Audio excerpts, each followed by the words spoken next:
ברחמים, שוכן מרומים, ברחמיו העצומים, הוא יפקוד ברחמים, החסידים והישרים והתמימים, קהילות,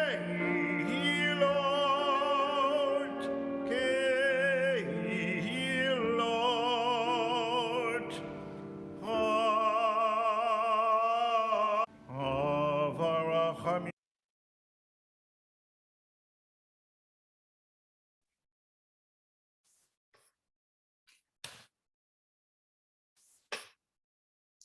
Welcome. My name is Michelle Edgar. I am a third-generation descendant of Holocaust survivors. I am part of an organization of third-generation descendants of Holocaust survivors here in New Jersey called 3GNJ.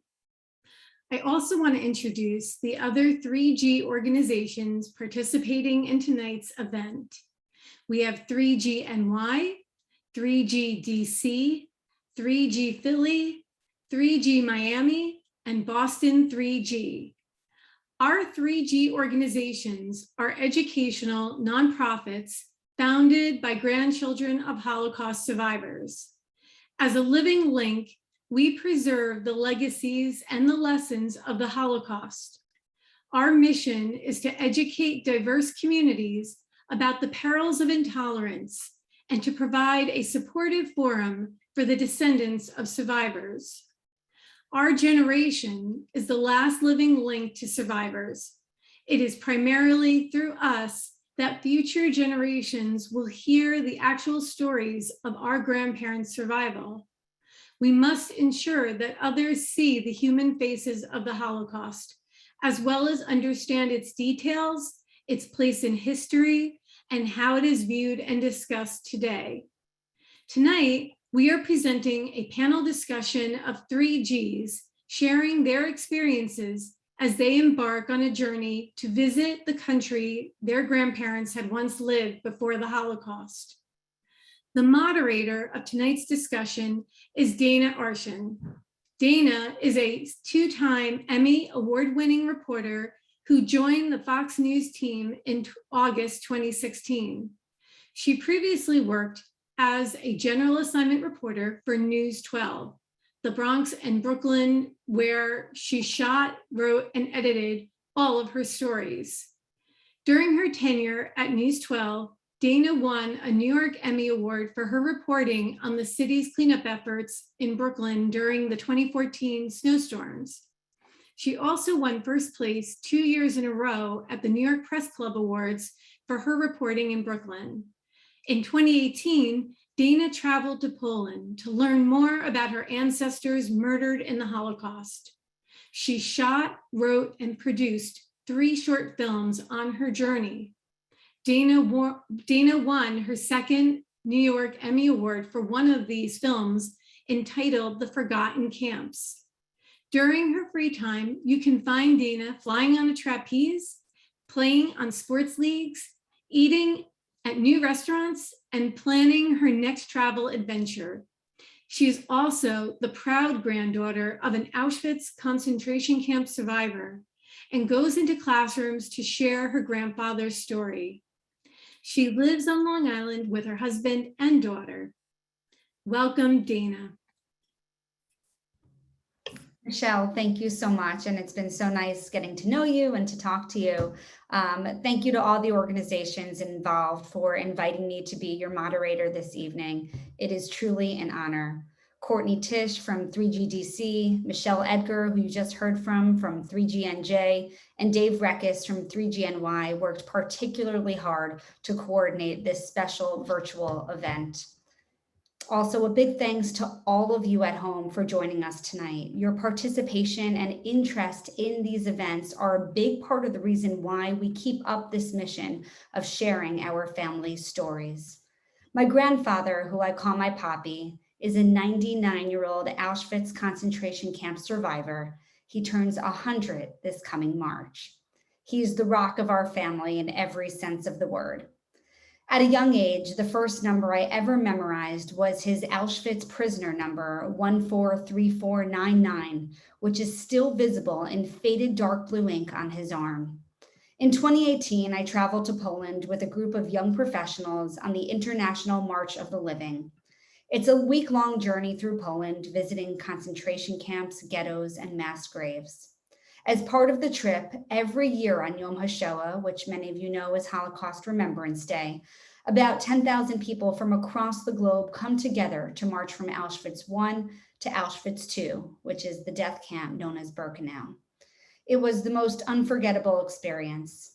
On the last day of my trip, I visited my poppy's hometown of Poltusk, about an hour north of Warsaw. There, I found the birth certificates for my poppy and 4 of his siblings. I also went to the Jewish cemetery of Warsaw, where I found my great-great-grandfather's tombstone. His name was Natan Torstein, and he was a very well-known scholar in his time.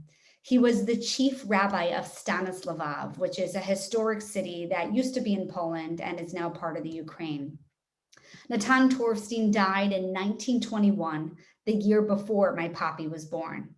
My poppy was named after him, and I've always said that I believe that him carrying on that legacy is a big part of the reason my poppy found the strength to survive the horrors of the Holocaust. My journey to Poland was an emotional roller coaster, and sometimes I wonder how I ever got through it. My family would always ask me, why do you want to do this? It's going to be so hard for you. But I always felt like it was something that I needed to do. I used a video camera everywhere I went in Poland. And when I got back home, as Michelle mentioned, I created 3 short films on my journey that aired on Fox 5. One of those films won an Emmy Award and another got an Emmy nomination. I tell you this not to boast at all about my accomplishments, but to prove that there is still a big audience that wants to hear these types of stories.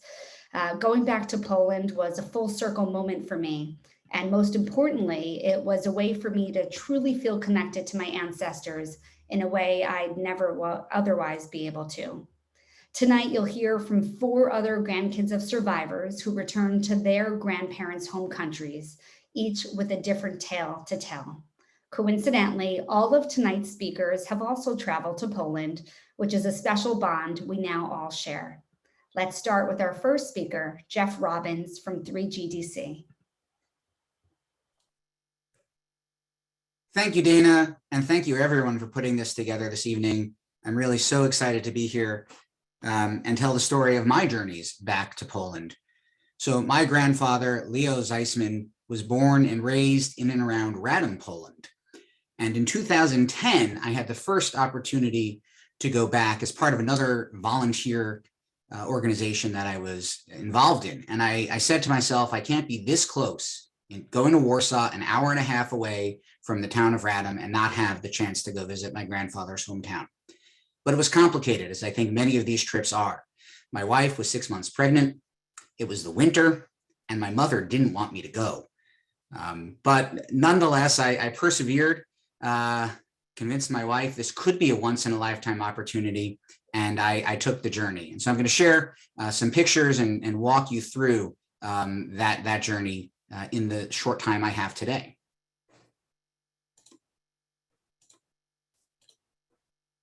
All right. So Radom, Poland in 2010 was under construction. And as I noted, it was also the winter. So when I got there, I had very little information. Some information I'd gathered from Yisker books, online, and some stories from my grandfather, but he passed away when I was 8 years old. So it was really piecing together history on the fly. And so the town of Radom, again, an hour and a half south of Warsaw, there was lots of construction going on to preserve the buildings there. And the translations of these 2 signs are really, really interesting and motivated me to learn even more. And so through all this historical preservation, the Poles of Radom were saying, in the past lies the future, and do not destroy, history is watching. I expected the worst when I went back. I thought there might be anti-Semitic actions. I thought I might not be welcome there, but it was quite the opposite. I found a guide who welcomed me to the town, and I went around the town and visited the site where the synagogue had used to stand. I got to visit the Jewish cemetery as well. I also spent a number of hours in the town visiting with the archives like Dana to try to find birth certificates or other information about my grandfather and his family. But unfortunately, it didn't work out very well on that first trip. I continued on through that journey on to Auschwitz to see where my grandfather had spent time and survived.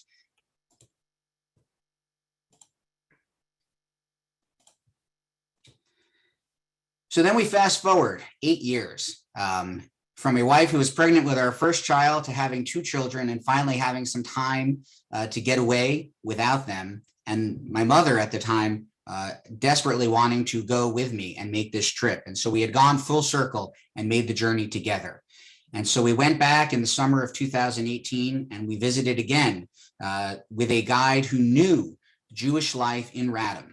And that we found through a Tracing the Tribe group on Facebook, of all things. And so we visited the Jewish cemetery. The guide showed us signs of Jewish life in Radom and what was being done in the town to preserve the Jewish memory, which blew me away. It was amazing that they put up plaques commemorating the Jewish life that was there. It was truly inspiring. We visited the train station where my grandfather's wife and daughter were separated from him. We visited where our cousins had survived in Pianki in the munitions factory that they worked in. We visited the graves of the family in a no longer marked cemetery in the outer reaches of Radom. And ultimately, we came upon, as we went to Germany and the camp that my grandfather ultimately survived from in Natzweiler, and discovered, and the sign's in German, but this was the key to our journey, that there were 2,187 survivors from Radom that passed through Auschwitz after being deported from the ghetto, arriving in Natzweiler. And this was a part of my grandfather's story that we never knew. And it was a key part of the trip for me to help develop the search for information and help us keep digging. We knew how we got from point A to point B. It helped a lot of the stories that we had of his survival that we couldn't place fit in time. And so there's a lot more to tell and a lot of other stories to hear this evening. And so I will end my story tonight there, but it goes on, and I hope to make another trip back to find out even more information and uncover as much as I can learn as we go on.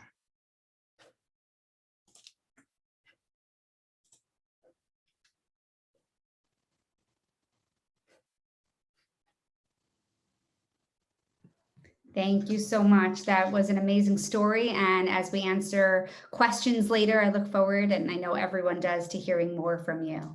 All right, so next up, we're going to go to Deborah Oppeloyk with 3G Miami. Thank you, Dana, and everyone for being here. I'm going to share my screen and share about my grandfather's story. Oh, hold on a second, please.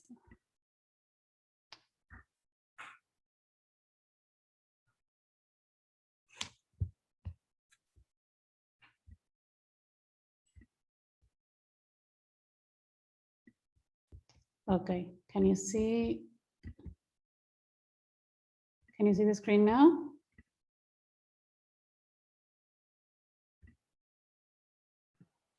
I see it.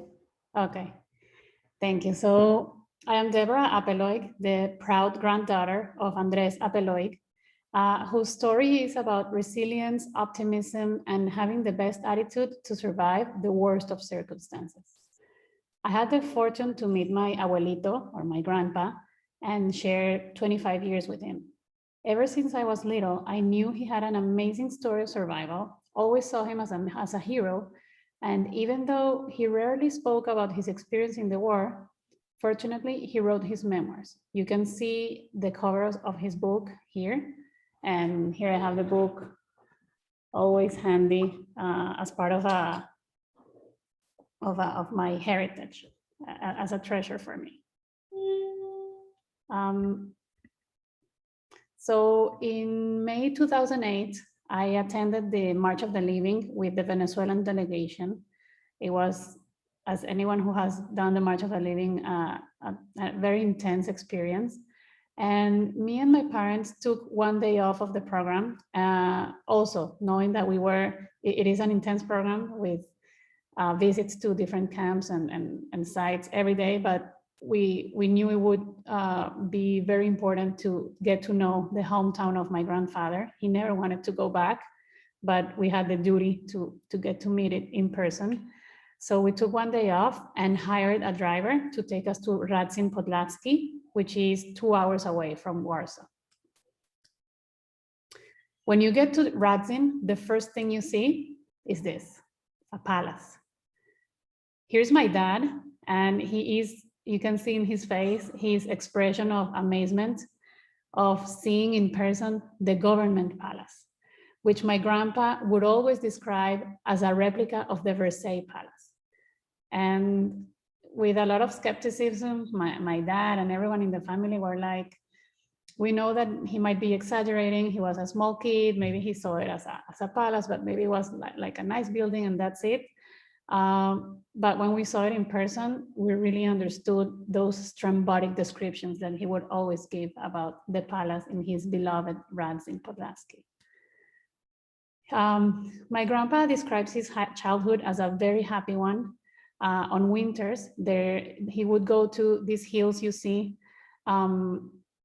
that were full of snow, and he would slide down with his sled. And also there was this lake that you can see on the other photo froze, and they would skate and have lots of fun with all of his friends before the war. And it was really an amazing experience to be reading all of his descriptions and being in front of this and seeing all of these beautiful scenery with our own eyes. If I had more time, I would read them to you. Okay.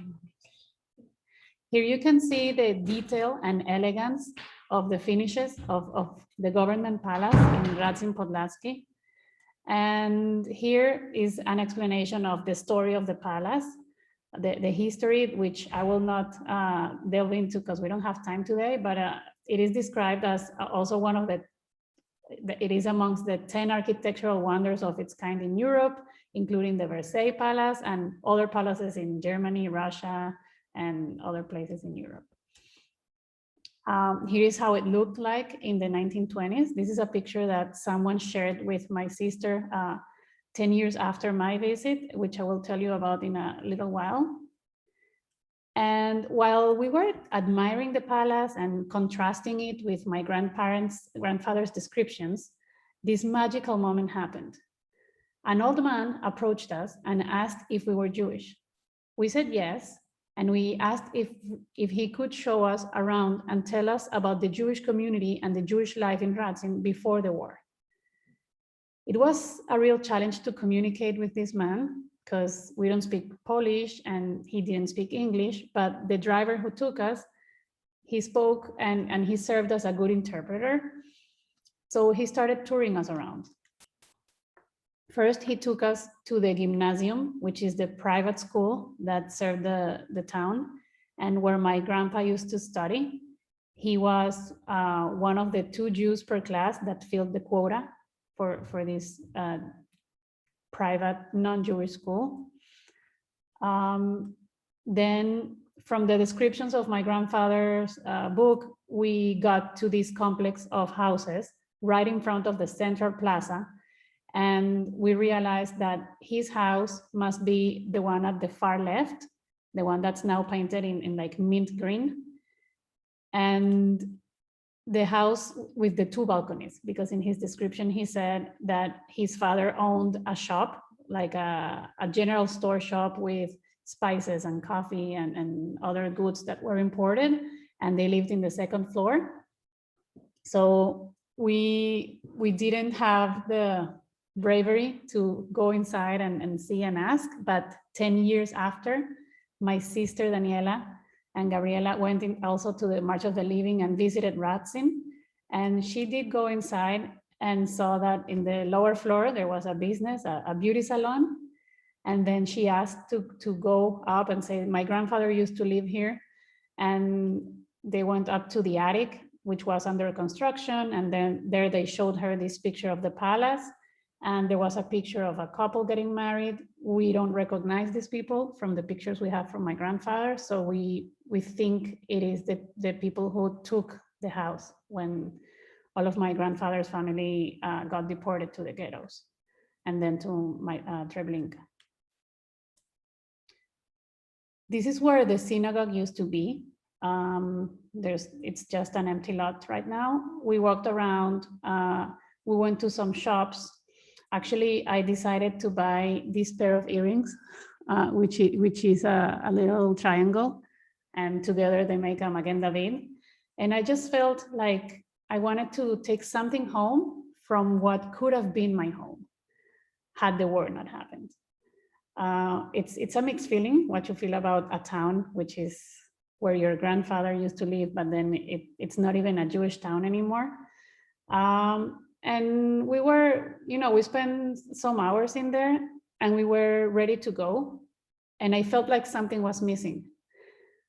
And then I realized that I once learned in school that in order to have a Jewish town, there are three things that have to exist: a school, a mikvah, not even a synagogue, but a mikvah, and a cemetery. So, right, we were missing the cemetery.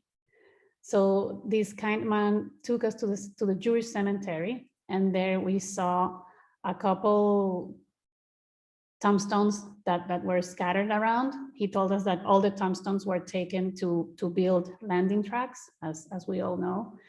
And then we felt relieved to find this memorial monument that honored all of the Radzinian Jews. And we decided to put some flowers and light some candles and made a small ritual to honor our family who perished in the Holocaust, in the Treblinka camps, all of our family, our grandfather's family members, as well as his neighbors and all of his community that didn't make it. When we got back home and showed my grandpa the pictures, he started crying. This is the first and last time that even my dad and my aunt and when we ever saw my grandfather cry. We believe that seeing the pictures of Radzin helped him kind of close a cycle that had remained lingering for so many years. And 1 year after, he died at age 85 with dignity and with no pain. So when my two nieces were born, he couldn't bear his excitement. He said with tears of joy, "I never thought that I'd be able to meet the fourth generation, not after all of that my family and I went through." And it has been a pleasure to visit his hometown, and our children will too. So thank you everyone for listening, and we're looking forward to learning about all of the other stories. Deborah, thank you so much. Another amazing story. And you just said it so beautifully and with so much heart. And I could just imagine the palace and to see the pictures. You really brought that emotion to all of us. So thank you so much for sharing. Next, we're going to hear from Yoni Litwak, and he is with 3GNY and with 3GNJ. Yoni. Thank you, Dana. Good evening, everyone. So I visited Poland with my family, I guess somewhat recently. It was about 2 years ago, August of 2019. So 6 months or so before COVID. A couple years prior to that, I had listened to a story that my grandfather had shared with the Shoah Foundation, in which he described hiding a Torah scroll in his town's cemetery. I basically became obsessed with the story, with tracing down the cemetery and trying to recover the Torah scrolls. It's a long story, which I shared last year on a We Do Wednesday, but that is what inspired me to visit Poland, the birthplace of both of my paternal grandparents. I'm going to share my screen now.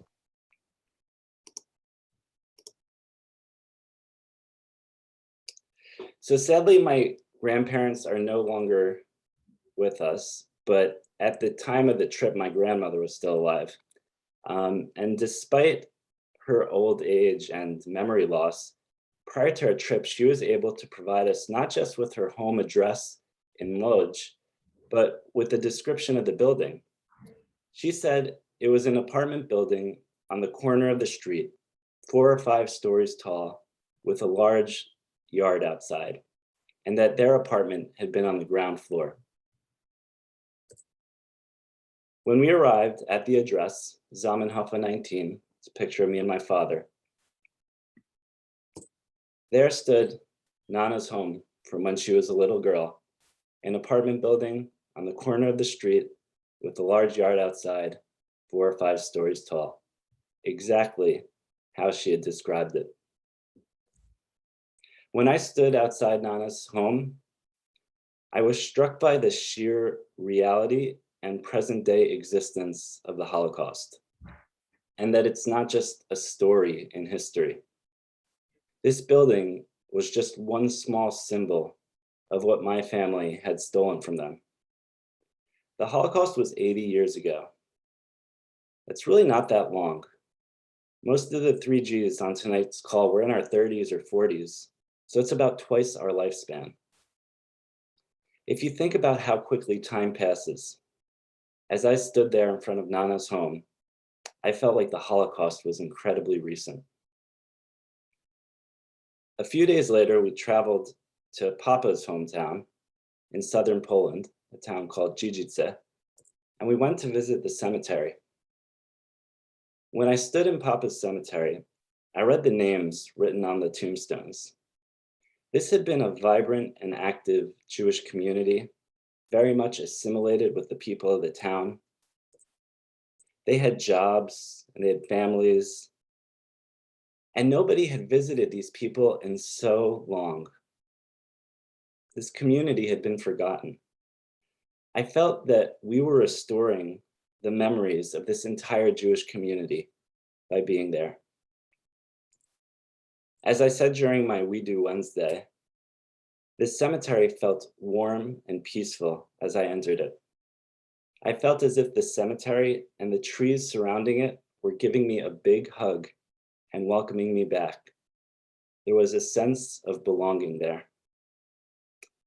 Those were just some of the emotions and thoughts I had on this incredible and powerful journey.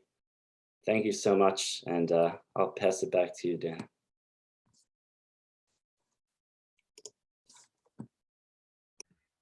Yoni, thank you so much for sharing that story. You guys are all so incredibly articulate, and the way that you tell your stories with so much heart and so much passion, it's really an honor to be able to hear them all tonight. Next, our final speaker before we get to the Q&A, and I've been writing all your questions down, so thanks to Courtney sending them all my way. We're going to go now to Avi Wisnia with 3G Philly. You can see his guitar in the background. He's quite the musician. Avi, take it away. Thank you so much, Dana.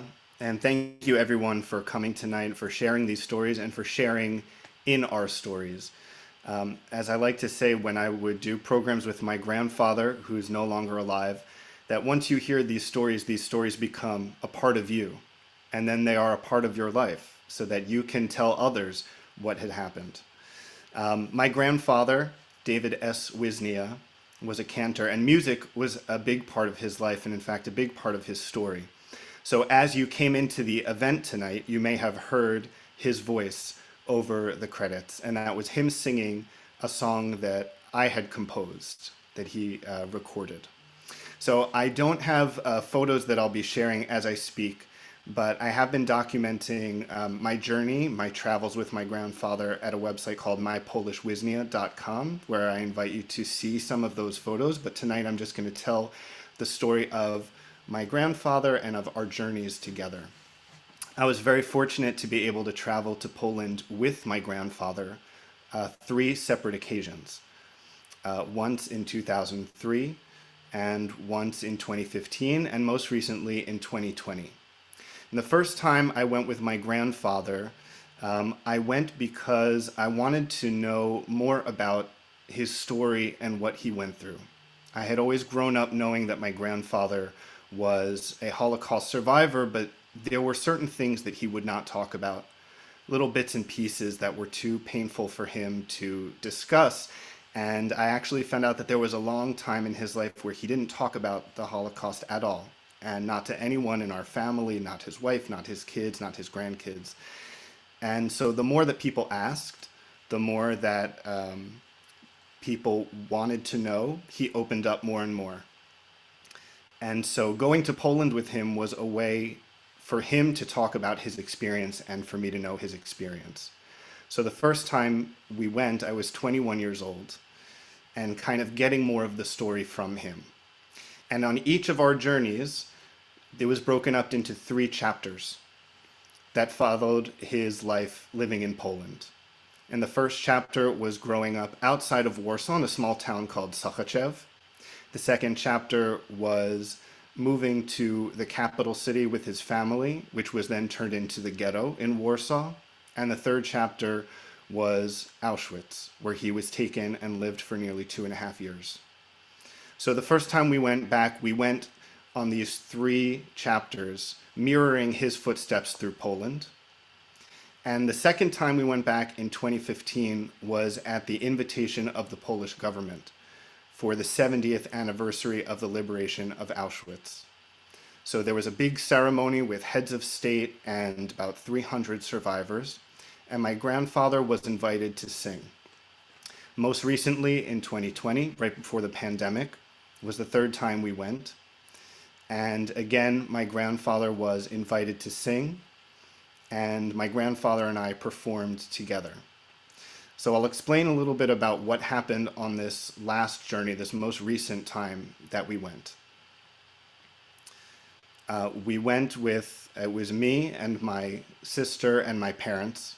So there were 3 generations of Wisnias that went to Poland with my grandfather, who was about 94 at the time. And we started, as I mentioned, in Sochaczew, which was the town outside of Warsaw. And we wanted to see the town where my grandfather grew up, where he said he had a happy childhood, memories of being a young singing star, where he would sing in theaters and on stage and on radio.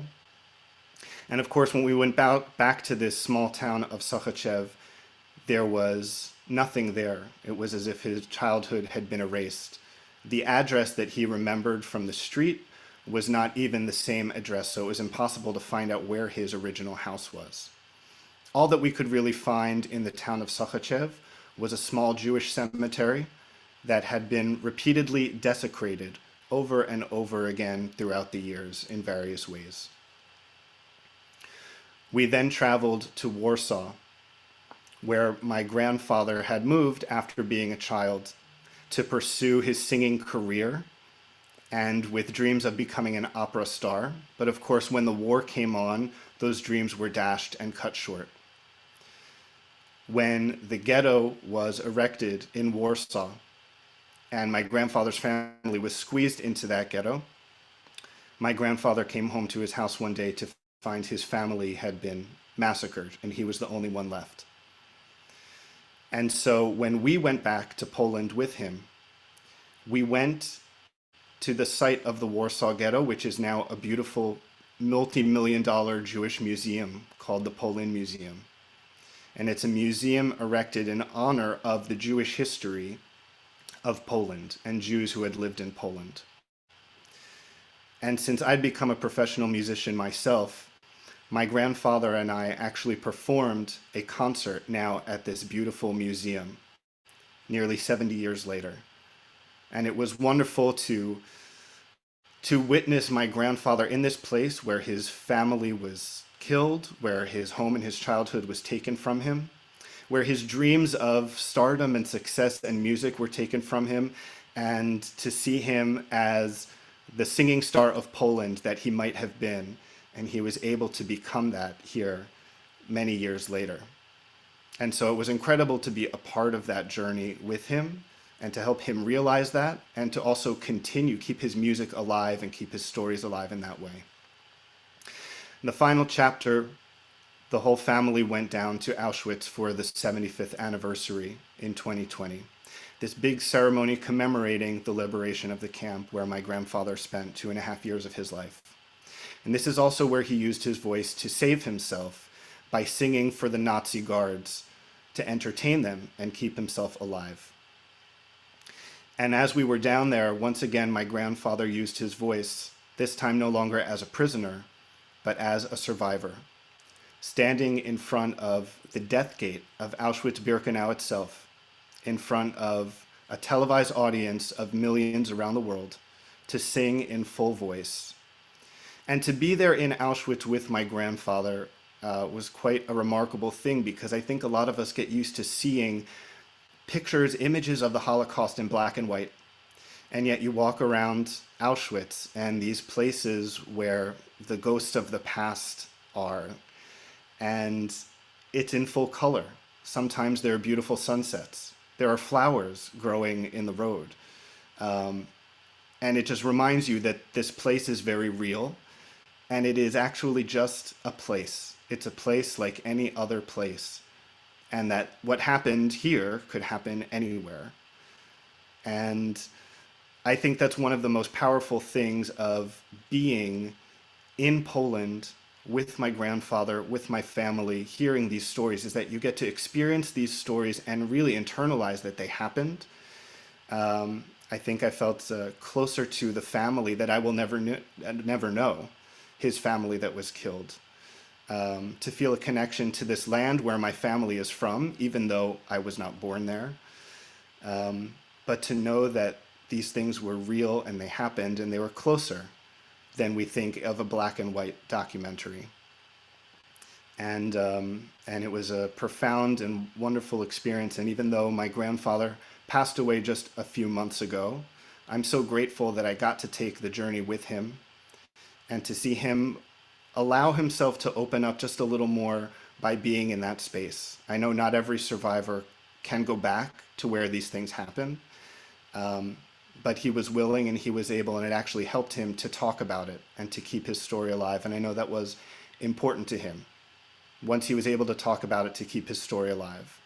And so we're happy that he's preserved his story now in his memoir that he was able to finish, called One Voice, Two Lives. And his story lives on in his music that we try and keep alive together. And I'm so glad that I got to perform with him there. Thank you.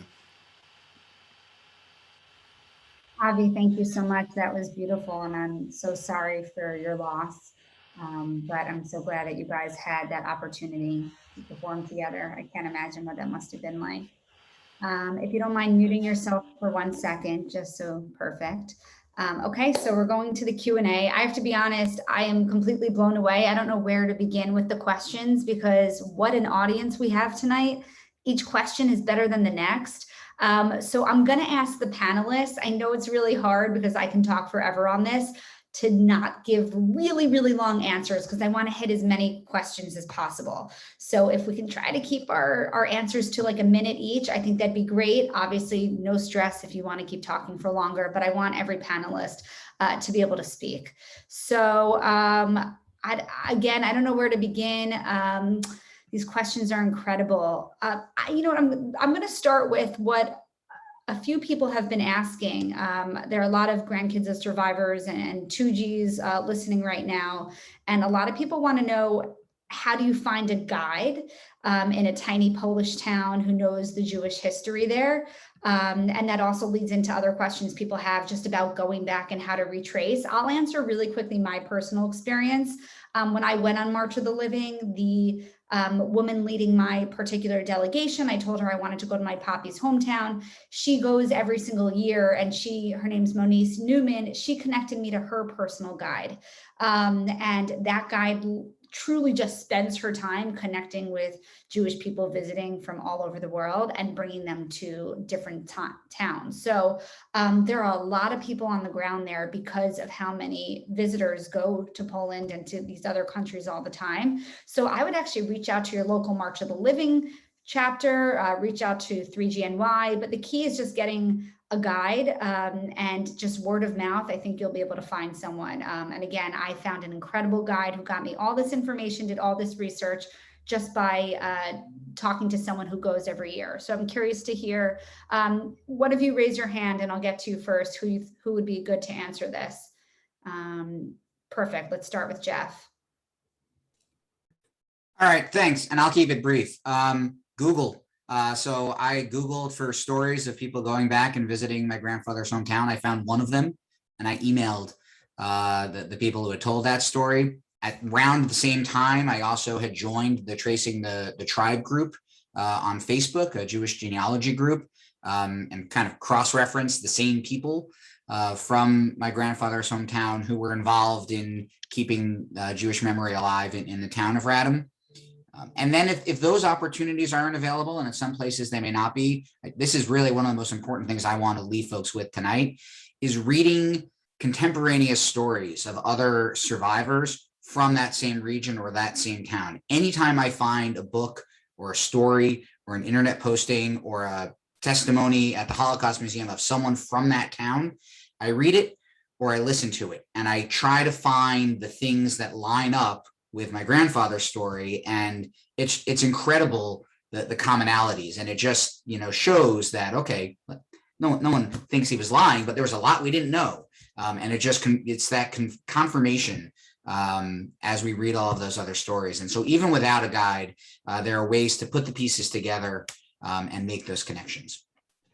If any other panelist has a different version of how they'd like to share about their guide, raise your hand. If not, I'll go on to the next question. Great, so let me go on to the next question. This is an incredible question. So what's it like to discover unknown parts of grandparents' histories when they are no longer with us and you can't ask them any of these questions? It's my biggest fear. My grandpa's 99 and every day I wake up and I'm like, oh my God, I haven't asked him this, I haven't asked him that. And I still don't ask because I feel like I know so much and I'm never going to know enough. There will always be more questions. And I don't want to bother him and make him think about it all the time. That being said, I'm like, okay, I should bother him and make him think about it because then I remember it's a really tough line. And I know I should take advantage, but what do you guys do you, for those who have grandparents that passed away, do you feel the regret, you wish you asked more, or you feel like you're doing as much as you can do? And how hard is it to find this information out? So let me, who would like to start? Deborah, Avi, Yoni. Let's go with Deborah. Well, in my case, as I said in the beginning, we didn't hear that much from our grandpa directly from him because he rarely wanted to speak about it, but he sat down and wrote it. And that's the main source of information we have, his book. And then he also had an interview with the Shoah Foundation with Steven Spielberg's crew. That's another source. And we keep digging and looking, and he died more than 10 years ago.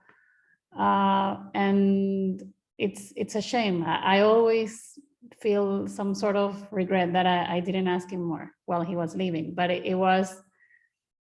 I knew that I had to ask him, but I didn't want to put him in an uncomfortable place. And I think that's something that most of us 3Gs feel, depending on the approach that their grandfather or grandmother, how much they wanted to or didn't want to talk about it. But I think we do as much as we can with what we have. And also when I try to recruit people to join 3G Miami or any of the other 3Gs because of the importance of telling our grandparents' stories, and they tell me, I don't have much information. I only have like these that I heard from my parents. And I always tell them, you can do as much as you can with what you have. So even if you think it's not enough information, it is, and it's important to go outside and share it to educate people. Thank you so much. I can completely relate to how you're feeling. Is that Michelle that wanted to say something? Yeah, I just wanted to add, there's a lot of research you can find online. So even if you don't directly hear it, let's say from a grandparent, I went on to Ellis Island. That's how my grandparents came over. And so I was able to see the ship manifest that all four of my grandparents came to the United States on, and the date and information about them, what they did, where they were coming from. So Ellis Island was a really great resource. The United States Holocaust Memorial Museum had records on my uncle who was in Buchenwald, so there's a lot of terrific resources out there, and there's organizations that can also help people in their search to get information about their family. So I just wanted to throw that out there. Yeah, and that answers some other questions that people ask too. I also just recently, like 2 weeks ago, got all this information from a researcher at the U.S. Holocaust Memorial Museum who had an interview with my grandpa, not a Shoah Foundation, that I'd never seen before, that my uncle just like filmed on a couch, didn't know that was out there. And then they had documents that he had filled out when he came to the U.S. So yeah, contact like the local museums and reach out to any of the research teams there, because they're all happy to help. Sorry, was that Yoni who raised his hand, or was that Avi? Yoni, go for it. Yeah, I just wanted to add to the previous question. I agree, Dana, there's just endless questions, and having grandparents that are no longer alive, I'm left with the information that they've left me. But using whatever information you have, even if it's just a little bit, going on this trip to Poland and standing in their hometowns, standing in front of the buildings they lived in, recognizing a small piece of their story by the trip we took, I can't tell you how proud I felt to be standing there, and how proud I imagine they are of me and my family members that we went to see where they came from. The strength of that connection was so overwhelming and powerful. And I just remember going home and feeling like my grandparents were right there by my side. It was such a rewarding experience. So there's always more to learn, but whatever you do have, just use that. And as you explore and as you walk through these towns, you're gonna learn more and feel an even closer connection to your relatives.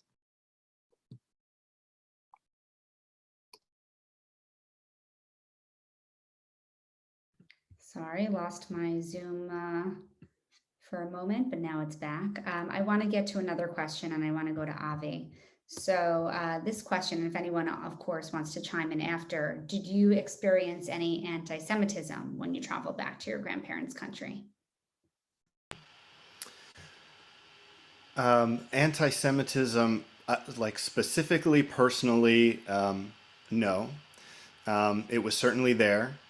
You could see it in some graffiti. As I mentioned, the cemetery that we went to, knowing the history of that cemetery in this town of Sakhachev, that, they keep trying to clean it up and make it a historical site, and it keeps being vandalized with anti-Semitic slogans or Nazi slogans. There still is that, it definitely is still present. And, one of the interesting things that we did when we were in Warsaw is my grandfather, being a cantor later in life, he led a Shabbat service with a small Jewish community. Now, the Jewish community in Poland had been eviscerated almost completely, but now recently it's starting to come back. And that's something that my grandfather, on his trips to Poland, and he made a few with different members of my family over the years, he never felt that Jewish life was present, that it had been kind of stomped out for good by the Nazis.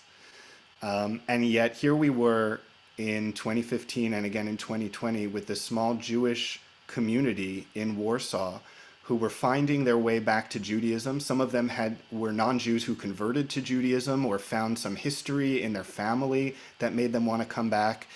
And I remember it being very emotional for my grandfather, because here was a little piece of his childhood that he thought was dead and gone, that was actually very much alive. And that was the Jewish people and people continuing to practice their religion and to be Jewish together in Poland.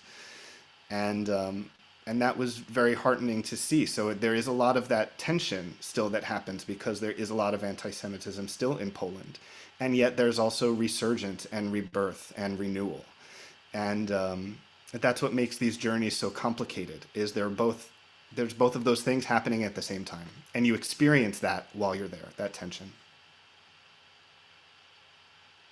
Thank you so much. And Deborah, did you raise your hand? You wanted to say something? And I also have a specific question that came in for Deborah when you're done. Thank you. Yes, following up on what Avi was saying, I also encountered anti-Semitism when I went to Poland, specifically in Radzin, the town of my grandfather. We saw a graffiti with a swastika in the middle of the plaza. And we actually took a picture of it. I didn't want to put it in this specific slideshow, but I don't know, maybe if that is what made my grandfather cry, that specific graffiti or the whole experience. But, you know, my grandfather didn't want us to go to his hometown. He said, please don't go. They're gonna know you're Jewish. They smell the Jewishness in you. He you know, that's the trauma in him from everything that happened to him.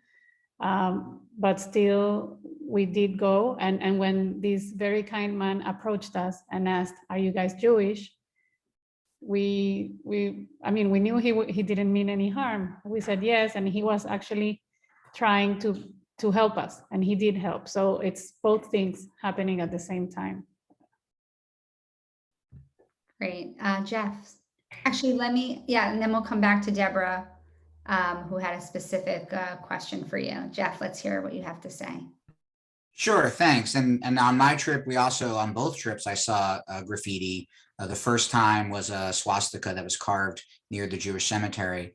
The second time, when we were with our guide, we noticed there was graffiti of Jewish stars in various places. And we asked them about it. We said, what is this? We've heard, that there is anti-Semitism. It may be on the rise. And, he was honest about it, but downplayed it a little bit. And it was more out of what he described as an ignorance or understanding of what using that symbol in graffiti would mean to Jewish people. And it was like this legacy of just not understanding. And so what that gave to me, and in some of the trips I've made over the years back to Poland, has been to get to know the Poles and get to know people and get them to understand my history and my story, and to learn their history and their story as well. And so to be able to help people understand, at least on a person-to-person level, why Jews would take offense to things like that.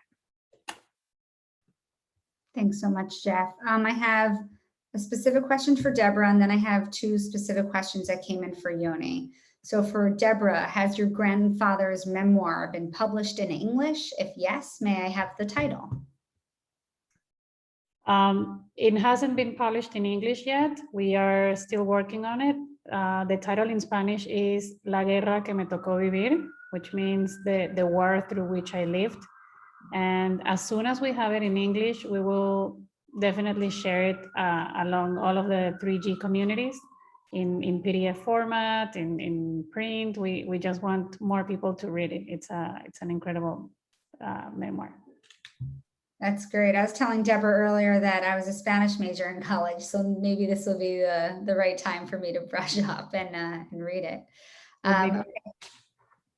And two questions for Yoni. Let's get back here. Yoni, did he find the Torah? And does Yoni have Lithuanian heritage? So I've not yet found the Torah, but it's just something that's always there, always in the back of my mind, wanting to go get it. When I got to the cemetery, that was my first time ever there. So I kind of just wanted to see what it looked like. I mean, it's almost a little bit of a needle in a haystack, but it's a rather small area. And I've looked into different technology to kind of try and figure out where it is. But it's a big project that I certainly hope to pursue one day. And then the Litvak, the Lithuanian background. So the Litvoks were a group of Jews that lived in Lithuania and then moved to southern Poland. So my grandfather, we were Litvoks, but we had been in southern Poland for a few generations before him, I believe. So I personally don't know of any Lithuanian background in my own family, although at some point we must have migrated from Lithuania to Poland. Great. So we're actually supposed to wrap now, but I want to end with one more fun question. Let's do 2 questions in there. So I want every panelist to speak. One, either what inspired you to go on the trip, or, because some of you already said that, why do you speak out? What do you hope to accomplish? And ending on something fun, what was the food like? For me, I grew up always having pierogies in my house. They were not homemade, but it was a big thing. When I went to my papi's hometown, I'm not kidding, I ordered I didn't really know how to speak Polish, obviously, so I misordered, but they came out with 30 pierogies. And I was really excited to try all of them. Some were filled with strawberry and blueberry, cheese and spinach. So that was really fun. I loved it. So let's hear from all of you on the first part, however you want to answer, and then your food situations there. Oh, and everything's so cheap in Poland. I had like a 5-course fancy meal for like $40. So let's end on that note. Let's just start in order. Let's start with Jeff, who was our first panelist tonight. All right. Thanks, Dana. And yes, it is an inexpensive place to visit, which makes it easier to do. But in response to the first 2 questions, I think for so many 3Gs, the stories of our grandparents' lives just is a part of us. And being able to learn more about that story and then to be able to continue to tell that story, because it's just so important to my being. It may sound obvious, but that's what it is. It's to keep the memory alive and to do this to never forget. So nothing like this would ever happen again, but to remind people of those lessons. Food, I have a separate slideshow on food. And my sister joked as my mother and I were traveling through Poland, it was concentration camps and whatever food we were eating that day, be it borscht, latkes, stuffed cabbage. Polish peasant food is Jewish food without the pork. So yeah, we had a lot of really, really great food experiences. And just the last little thing with 30 seconds, I just so resonate with Yoni's story and the way he tells it, just to say that they're with us. And I truly believe that. It's maybe spiritual, but we could feel my grandfather guiding us the whole way along. And so if you're on this journey, go with your gut. Think about them, listen to them, and if you have a gut feeling, follow it, dig into it, because I truly believe they're with us and talking to us. I'm with you on that. Thank you. All right, Nat, by the way, just a reminder, we are supposed to wrap now. So quick responses next to Deborah.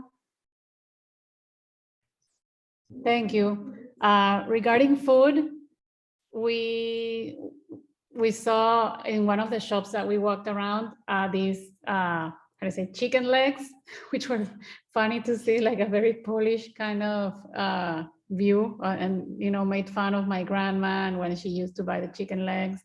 But food is such an important part of life always, and mostly during war times.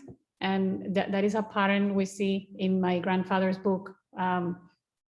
Even though he was in war times, most of what he remembers the most and describes the most is whenever he had good food or not very good food. It's like the leitmotif during his narrative. So we also remember him a lot by being a foodie, and we are all foodies ourselves.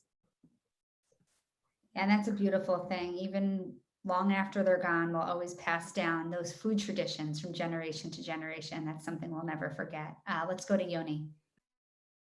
So I speak because I feel the torch has been handed to the 3rd generation. It's now our responsibility. My grandma spoke, and I have some copies of her speeches, and she always concluded, when we're not here to share our stories, our grandchildren will.